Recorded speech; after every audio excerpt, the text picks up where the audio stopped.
My daughter-in-law slept with my husband a week before we signed the divorce papers. I pretended to know nothing. At the meeting, the lawyer handed me a document denying my rights. I smiled. What I did next left everyone in shock. I'm glad to have you here. Follow my story until the end and comment the city you're watching from. The afternoon sun filtered softly through the lace curtains, catching on the dust motes that drifted in slow circles. I laid out the good china, white porcelain with a thin gold rim my husband once said made every table look elegant. My hands moved steadily, almost ritualistically, arranging forks and napkins with the same care I had given that home for over 40 years. The house was quiet, too quiet, the kind of quiet that feels intentional, as if someone had turned down the volume on my life. The ticking clock in the dining room sounded louder than usual, each second stretching longer than the one before it. I straightened a chair that didn't need straightening, wiped down a counter that was already clean. When pain is too sharp to touch directly, you learn to polish the edges around it instead. I brewed a pot of tea, the steam rising in lazy spirals. Chamomile, his favorite. Habit, I suppose. Some routines stay long after the people tied to them disappear. I set 2 cups on the table before remembering I no longer needed 2. I removed one quietly, as if trying not to wake a sleeping memory. Outside, a car door slammed. I glanced toward the window, expecting, hoping for a familiar shape, but it was only the neighbor's son, dropping off groceries. The world kept moving as if nothing in mine had shattered. I sat down at the end of the table, folding my hands in my lap. My reflection in the silverware was warped, stretched thin. Fitting, I thought. I felt stretched too, between what I knew, what I pretended not to know, and what I was preparing myself to do. The clock ticked. The tea cooled, and I waited, quietly, patiently, because storms are easier to face when you choose the moment you step into them. The afternoon light dimmed as the sun shifted, leaving longer shadows draped across the kitchen floor. I stayed seated for a moment, listening to the old clock echo through the house. Each tick felt like it was nudging me forward, pushing me toward the truth I had been avoiding for far too long. I finally rose from the table, carrying the untouched cup of tea to the sink. The porcelain clinked softly, too softly for the weight it carried. I walked down the hallway, my fingers brushing along the wall the way they used to when I waited for my husband to come home from work. Now the hall felt colder, narrower, as if the house itself had drawn back from me. His office door was still closed. It had stayed that way all week, even on the days he claimed he was at the gym or running errands. I knew better. A wife always knows better. She just learns to tuck the knowing into a quiet place inside her chest. I paused at the doorway anyway, hand hovering over the knob. I didn't open it. Not yet. Some truths demand to be seen only when you're strong enough to survive them. In the living room, the leather armchair he favored still had an indent in the cushion, as if he had only just risen from it. I straightened the blanket draped over the back of it, smoothing out its wrinkles the way I used to smooth over our arguments. The silence pressed in again, thicker this time. Silence behaves strangely when secrets live inside it. My phone buzzed on the counter. A message from Sage, short, unsure, almost trembling through the screen. "Can I come by? It's important." I stared at the words, feeling a small pull in my stomach. Important rarely means good. I typed back a simple, "Of course." I had just set my phone down when the doorbell rang, not 10 minutes later. Too fast. She must have already been in her car, already on her way, wrestling with something she couldn't hold alone anymore. I wiped my palms on my skirt and opened the door. Sage stood there with her shoulders tense, clutching her purse to her chest the way someone might hold a shield. Her eyes flicked past me into the house, scanning for movement, for danger, for witnesses. I stepped aside and let her in. She didn't sit. She just stood in the center of the living room, breathing unevenly, her fingers tightening around the purse strap. I waited. I'd learned there are moments when silence is kinder than questions. Finally, she looked at me, really looked, and her face softened with something that might have been sorrow or guilt or both. "I should have told you sooner," she whispered. "I didn't know how." My heart steadied itself, bracing. Not for the words. I already sensed what was coming. But for the confirmation, the moment when suspicion hardens into fact. Sage's eyes glistened. They've been meeting for months, she said. Her voice broke on the last word. I didn't gasp. I didn't sit down. I didn't even blink. Something inside me settled instead, like dust after a long storm. I see, I said quietly. And I did. More clearly than ever. Sage lowered her gaze, as if the carpet beneath her feet could soften what she'd just confessed. I watched her shoulders shake once, then steady. She wasn't the villain in this story, just the unfortunate messenger who had carried too heavy a truth for too long. I walked past her slowly and closed the door, the soft click sounding more final than it should have. They meet at the Willow Creek Inn, she said, voice thin. Every Thursday. He told the family he was going to physical therapy, but that isn't where he was. The name of the place floated in the air between us like a slice of cold wind. I knew it. We used to have anniversary dinners there. He once said their key lime pie tasted like Florida sunshine. I had believed him then. I believed very little now. I moved to the armchair and eased myself into it, folding my hands in my lap to keep them from trembling. And you're certain? I asked quietly. Sage nodded. I saw them myself. I didn't want to, but I did. There was no triumph in her voice, only sadness. I let the information settle, like sediment drifting to the bottom of still water. Pieces of the last year began arranging themselves. His sudden late meetings, the cologne he stopped wearing for me but wore to errands, the way he avoided sitting beside me on the couch. Each memory found its place, and the picture grew clearer. Sage stepped closer, lowering her voice. I'm telling you because they're planning something else. Something you need to know. She opened her purse and pulled out a folded paper, smoothing it with careful fingers before handing it to me. I didn't touch it yet. I watched her face instead. The guilt, the urgency, the fear that she had waited too long to help me. She'd always been quiet, almost shrinking in her own home. But today, she stood with the posture of someone who'd finally found enough courage to stop watching wrong things happen in silence. What is this? I asked. The paperwork he's signing next week, she said. But the wording, it doesn't just finalize the divorce. It transfers your shares, the house, everything. Her breath wavered. She convinced him it was the only way to protect the family. My name sat at the top of the document like a bruise. I didn't unfold it yet. I didn't need to, not to understand the intent behind it. They weren't just ending a marriage. They were trying to erase me from my own life. Sage's voice cracked. I'm so sorry. I reached up and touched her arm gently. She flinched at first, then relaxed under the small gesture. You did the right thing, I said. The right thing. 2 words that felt foreign in a house filled with secrets and shifting loyalties. She wiped her eyes and whispered, I didn't want you walking into that meeting alone, not without knowing what they planned. I nodded slowly. Now I know. Outside, the wind brushed against the windows, rattling a loose frame. A sound so soft, yet it carried through the room like a warning. I stood, feeling the weight of the truth settle into something solid. Something I could hold. Something I could use.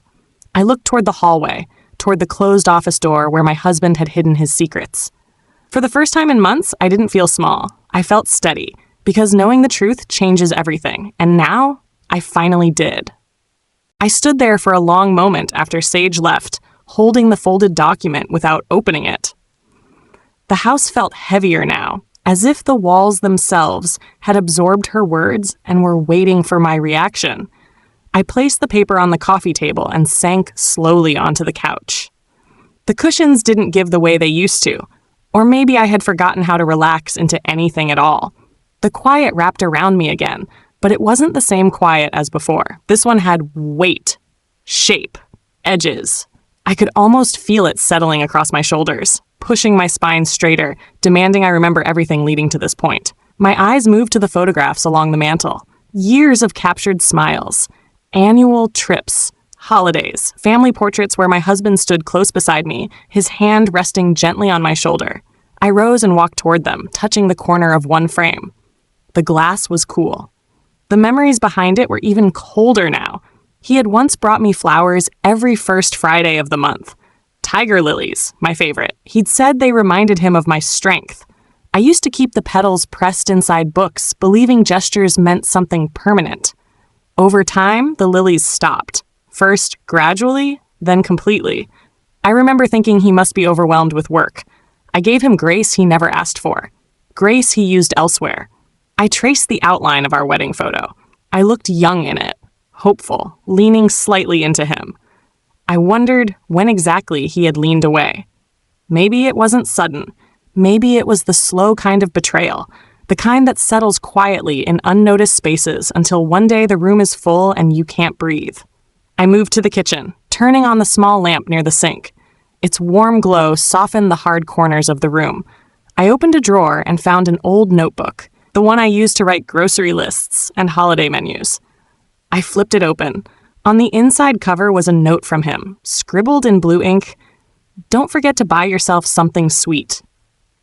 I closed the notebook gently. Even lies have a way of sounding tender in hindsight. The wind outside picked up again, brushing tree branches against the siding. It reminded me of the nights he claimed he was working late. Nights I stayed awake, listening for his footsteps on the porch, telling myself marriage was a series of seasons, some colder than others. I didn't know then that he was spending those hours with someone who should have been calling me Mom. I walked back to the living room and finally unfolded the document. The legal jargon stretched across the page like tangled vines, each line tightening around my life as I read. Transfers, waivers, surrenders.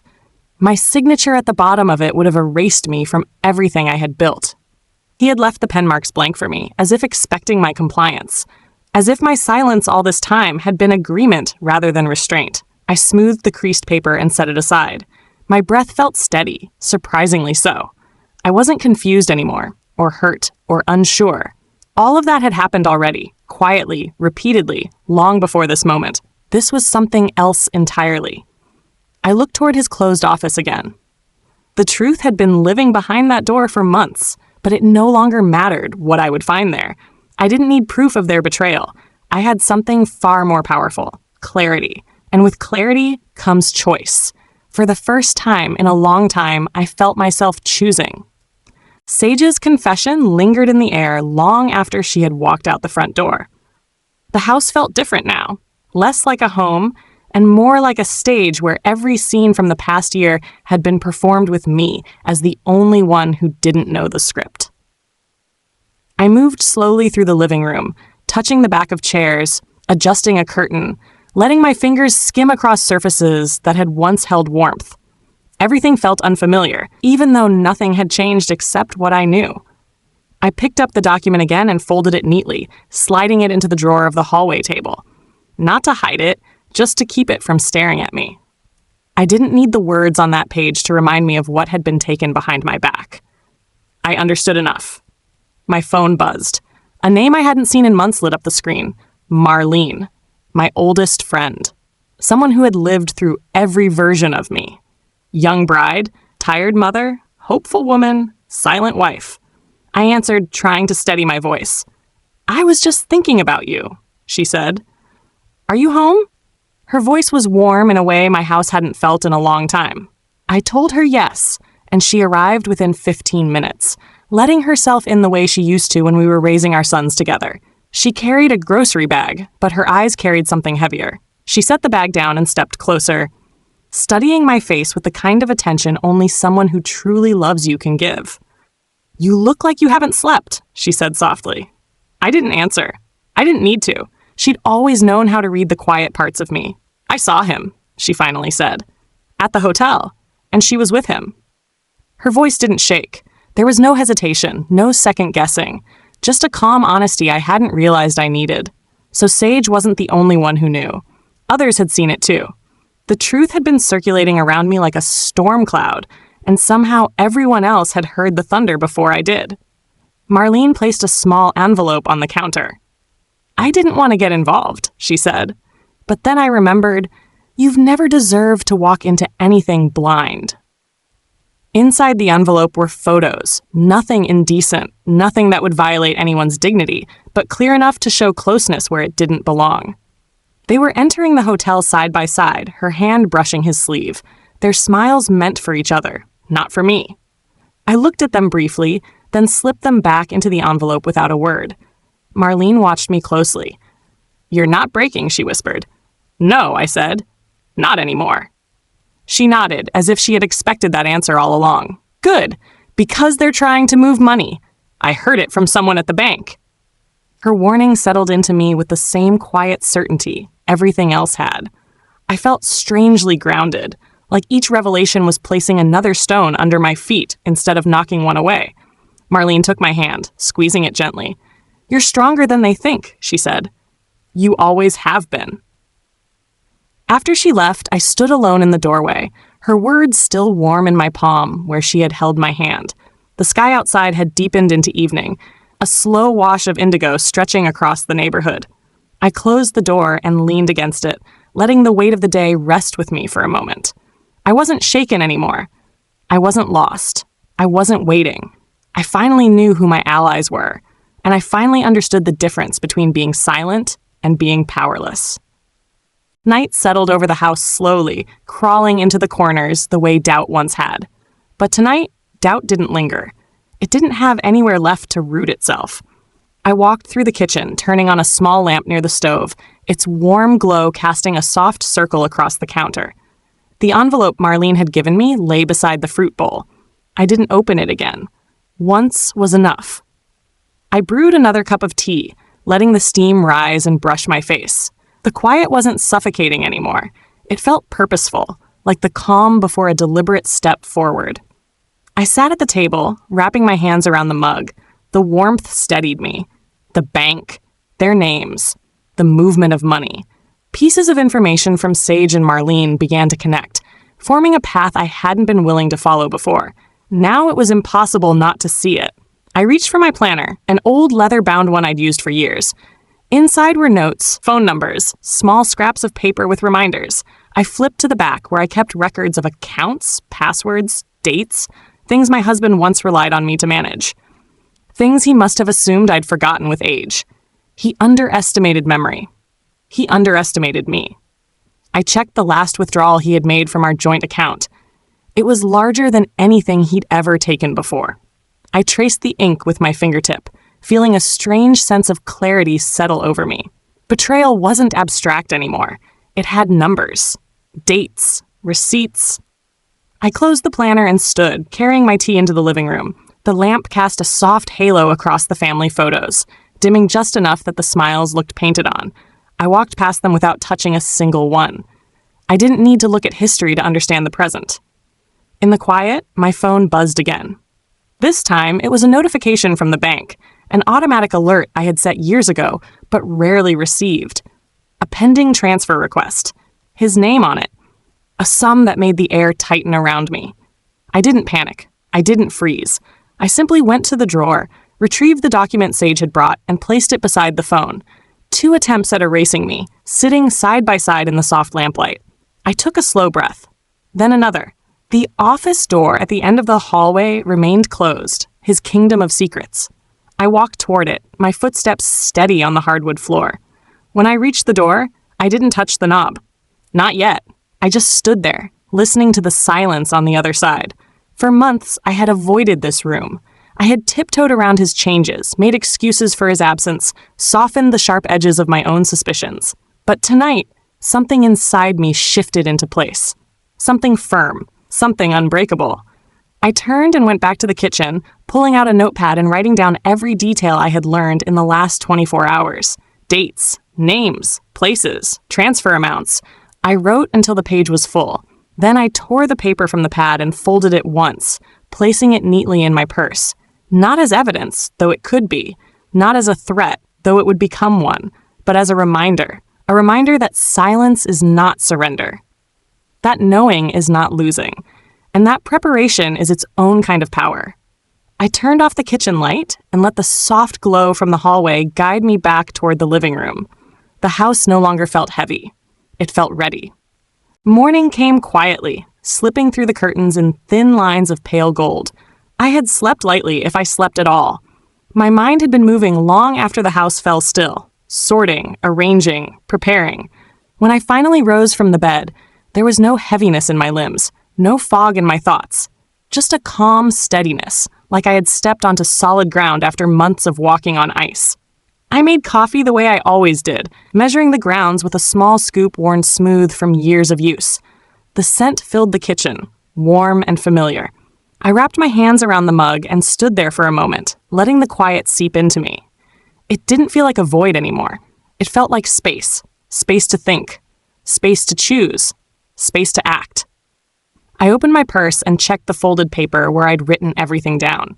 The ink from last night hadn't faded. Neither had my resolve. I placed the paper back inside, then added the envelope from Marlene and the copied bank alert I had printed before bed. Each piece felt like a small brick in a foundation I hadn't realized I was building. The house made its usual morning sounds, the soft creak of settling wood, the faint hum of the refrigerator. But beneath it all, there was another sound, quieter but unmistakable, the shift that happens right before a plan takes shape. I walked to the front door, intending to grab the morning paper, but something caught my eye. A thin envelope tucked beneath the welcome mat. I picked it up, recognizing his handwriting immediately. A note, short and clipped, meeting moved to noon. Please sign everything today so we can move forward. Move forward, as if all of this had been nothing more than a scheduling inconvenience. I folded the note without reacting and placed it on the entry table. Forward? Backward? It didn't matter. They weren't the ones deciding the direction anymore. I returned to the kitchen and dialed a number I hadn't called in years. When my attorney answered, her voice was brisk, awake, ready. I told her I needed an appointment. Today. She didn't ask why. She knew me well enough to hear what I wasn't saying. Bring everything you have, she said. I will, I replied. After the call, I moved through the house gathering the rest of what I needed. Old statements, marriage documents, the records I had kept because I believed organization was a kind of love. It turned out to be a kind of protection, too. By mid-morning, my bag was packed, not with clothes or keepsakes, but with evidence of my own clarity. I stood near the window for a moment, watching the neighborhood come alive. Cars pulling out of driveways, dogs being walked, sprinklers ticking across lawns. Life continued in its simple rhythm, unaware of the storm brewing at one address on the block. I slipped on my coat and reached for my keys. My hand didn't shake, not even a little. Before I left, I glanced down the hallway toward his closed office door. The secrets inside it no longer held any power over me. The lies had already unraveled the moment I chose to stop stitching them together. I stepped outside, locking the door behind me. The air was cool and clean, brushing against my face like a quiet blessing. Today wasn't the confrontation. Today was the preparation. And preparation, I'd learned, is the first step toward ending a betrayal properly. I arrived at my attorney's office with the morning still cool on my coat sleeves. The building smelled faintly of old paper and polished wood, a scent that always reminded me of decisions, some gentle, some irreversible. She greeted me with a firm nod, ushering me inside without small talk. She had always been good at recognizing when words were unnecessary. I placed my bag on the table and methodically laid out everything I had collected. The envelope from Marlene, the printed bank alert, the folded note he'd left under the welcome mat, and the page of handwritten details from the night before. She examined each item with a steady focus, her expression tightening slightly with every new piece of information. When she finished, she leaned back in her chair, fingers steepled. "You've brought more than enough," she said. "This changes the direction of everything." I nodded, though my heartbeat didn't quicken. It stayed calm, anchored. I wasn't reacting. Not anymore. I was simply acknowledging what had already become clear. She explained how his attempted transfers could be frozen, how the document Sage had brought would work in my favor, not his. She even noted the timing of their meetings, the pattern of hotel visits, the suggestion of coercion. Each point she made felt like another stitch pulling my life back into place. "We'll file today," she said. "Before noon." Noon. The same time he expected me to sign away everything. I gathered the papers as she made copies, sliding them back into my purse with deliberate care. They felt lighter now, as if they were no longer evidence of betrayal, but tools. Small, sharp tools meant for cutting cleanly through the lies. When I stepped back outside, the day had brightened. The sun was higher, warming the concrete beneath my feet. People passed me on the sidewalk with coffees and briefcases and hurried steps, their lives moving forward without knowledge of the quiet shift happening in mine. I didn't go home. Not yet. Instead, I drove to Willow Creek, passing the inn where they had spent their Thursdays. The white shutters were open, the front sign freshly painted. I didn't stop. I only looked long enough to let the image settle somewhere inside me, not as pain, but as truth. A truth I no longer needed to run from. I continued driving until the road took me past the bank where his transactions had been flagged. The parking lot was half full, the glass doors reflecting the bright morning. Again, I didn't stop. I didn't need to. Enough had already been set in motion. By the time I returned home, the heaviness that used to greet me at the door was gone. The house felt still, but not accusing. More like it had paused, waiting for the next chapter. I hung my coat, set my purse on the kitchen table, and poured myself a glass of water. The clock on the wall read 11:27.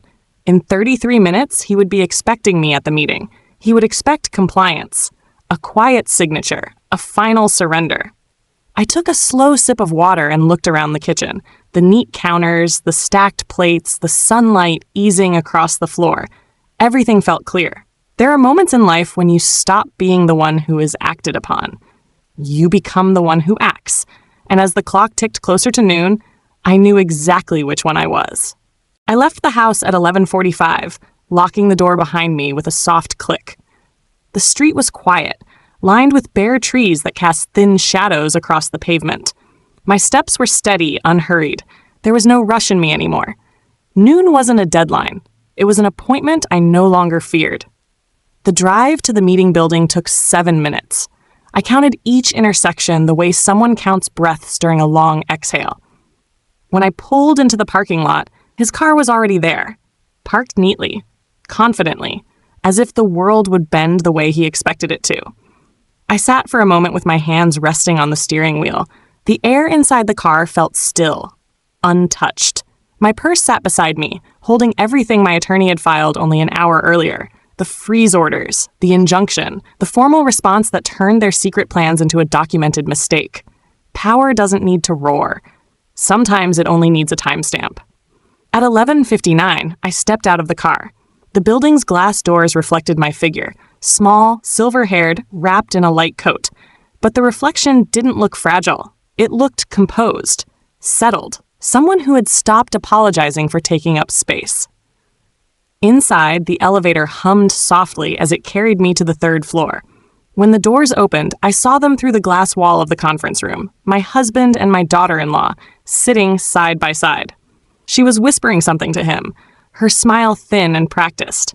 He looked tense, tapping the table with his thumb. The moment he saw me, he straightened, smoothing the front of his shirt.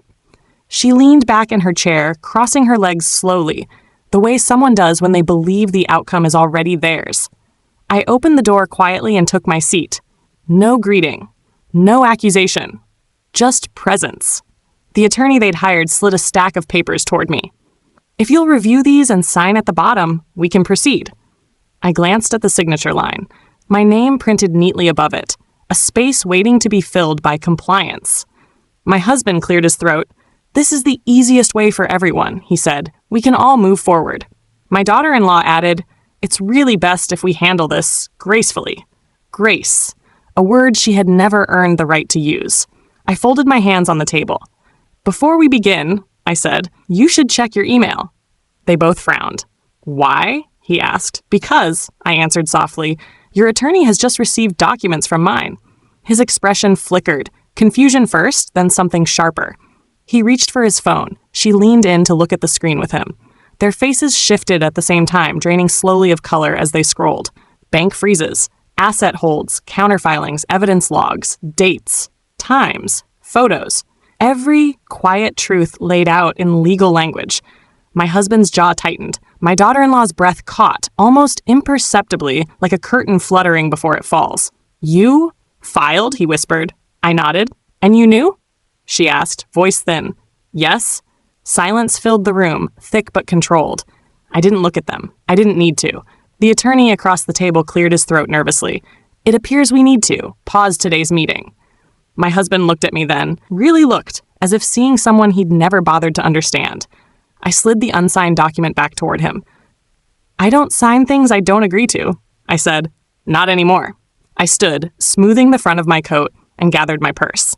As I reached the doorway, I paused, not to deliver a speech, not to gloat, but to restore the balance they had tried to break. "Next time," I said quietly, "don't assume silence means surrender." Then I walked away. Steady, unshaken, leaving their shock behind me like a door I no longer needed to close. I didn't look back as I walked down the hallway, but I felt their eyes on me. Heavy, stunned, scrambling to understand how the ground had shifted beneath them. The elevator doors opened with a soft chime, and I stepped inside, pressing the button for the lobby. As the doors slid shut, the tension I'd carried for months finally began to lift, dissolving like steam off a cooling pot. When I stepped outside, the noon sun was bright, almost too bright, but its warmth settled across my shoulders like something earned. The air felt different, clean. I stood there for a moment, letting the quiet of the parking lot replace the suffocating silence of the conference room. I unlocked my car, placing my purse in the passenger seat. For a long moment, I simply sat with my hands resting on the steering wheel, breathing in slow, deep breaths. Not relief, not yet, but something close. Something that hinted at the possibility of life beyond betrayal. I started the engine and drove without a destination in mind, letting the familiar streets guide me. Trees lined the sidewalks, their branches waving gently as if acknowledging my small victory. With each passing block, the heaviness inside me loosened another fraction. I wasn't rushing home. I wasn't rushing anywhere. For the first time in a long time, time itself felt like mine. Eventually, I found myself near the old lake, the one my husband and I used to visit years ago before life grew cluttered with responsibilities and excuses. I parked beneath a tall oak tree and stepped out, walking toward the water's edge. The lake was calm, glassy, catching the sunlight in thin silver ripples. I stood there, letting the breeze press softly against my face. This was where we once talked about our future. Retirement plans, dreams of traveling, growing old together. Strange how the place still held echoes of those conversations. Yet none of them hurt now. They simply existed. Chapters I had already survived. I sat on a nearby bench, smoothing my skirt over my knees. Birds moved along the shoreline, dipping their heads into the water. A pair of children laughed somewhere behind me. Life continued. Life always continued. I reached into my purse and pulled out the small folded note he had left under the welcome mat, the one asking me to move forward by signing away everything. I unfolded it slowly, studying the hurried handwriting. It looked small now, weak, a man's attempt to frame betrayal as practicality. I folded it back up and tucked it beneath a stone beside the bench, letting the wind decide what to do with it next. My phone buzzed. A message from my attorney. All filings confirmed. You are fully protected. We'll proceed on your terms. My terms. Words I hadn't heard in years. I slipped the phone into my purse and leaned back against the bench. A weight lifted from my chest in a long, slow breath. For months, I had lived under the illusion that betrayal made me powerless. That silence meant defeat. But the truth had been waiting, quiet, patient, until I was ready to wield it. Across the lake, the sun caught on the surface of the water, scattering light in every direction. I watched it shimmer, unbothered, untouchable. I wasn't afraid of what came next. Not anymore. There is a moment, small, almost unremarkable, when you realize you are no longer surviving someone else's decisions. You are making your own. And sitting by that quiet lake, with the wind brushing my shoulders and the future settling gently into place, I knew I had reached that moment.